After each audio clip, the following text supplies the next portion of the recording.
Tu veux grandir spirituellement. Tu veux savoir maîtriser la parole de Dieu. Tu veux comprendre et entendre la parole de Dieu. Tu veux marcher selon la volonté de l'Esprit. Voici ce qu'il faut faire en 4 étapes. Eh bien, souviens-toi que nous avons dit précédemment que si tu veux grandir, il y a 4 étapes. Et nous l'avons dit, la première étape, c'était la prière. La deuxième étape, c'était la méditation. La troisième étape, c'était le jeûne. La quatrième étape, c'est la veille, le fait de veiller. Donc, aujourd'hui, nous sommes en train de parler de la deuxième étape, qui est la méditation. Méditer sur le fait de passer du temps avec Dieu, de pouvoir écouter, entendre la voix de Dieu, recevoir les instructions de la part de Dieu.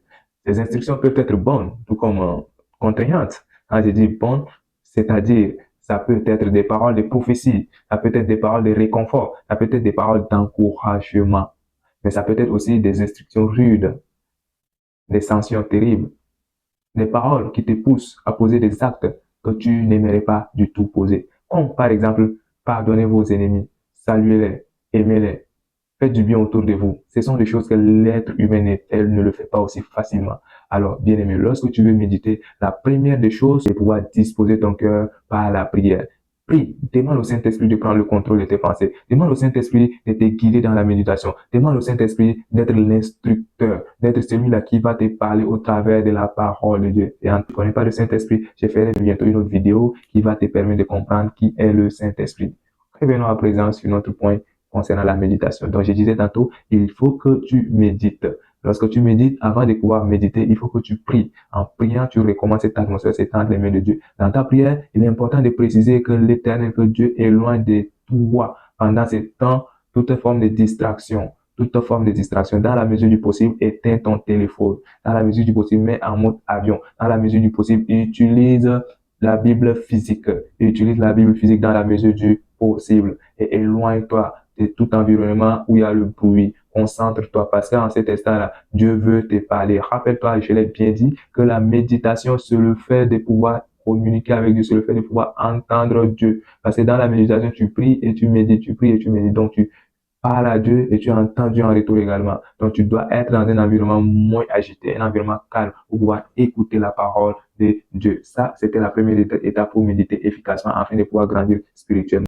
Donc, la deuxième étape pour avoir une méditation efficace, c'est simplement de pouvoir lire. Alors que tu es en train de lire, tu lis progressivement, mot par mot, et le Saint-Esprit va attirer ton attention sur certains mots. Oui, pour toi qui médites déjà la parole de Dieu. Et parfois, tu te dis, mais tel passage me parle, tel passage me parle. Bien aimé, parfois, c'est le Saint-Esprit qui te parle. Et tu comprendras qu'au fait, alors que tu t'es attardé sur un passage, ces passages t'expliquent ta situation actuelle. Ces passages t'apportent une réponse à la situation que tu traverses en ce moment. Alors, lorsque tu veux méditer, il faut que tu sois vraiment concentré. C'est pourquoi il faut faire la prière avant de commencer la méditation. Donc, la troisième chose qu'il faut faire, c'est de demander à ce que le Saint-Esprit aide à ressortir la pensée du jour. Qu'est-ce que je dois retenir de cette méditation? Qu'est-ce que je dois appliquer dans ma vie quotidienne? Méditation que j'ai faite là est du fruit. Parce que la Bible dit, ne vous bornez pas seulement à écouter. Non, mais il faut l'appliquer également. Donc, tu dois appliquer. Mais avant d'appliquer, tu dois d'abord tirer la leçon. Donc, ça, c'était la troisième étape.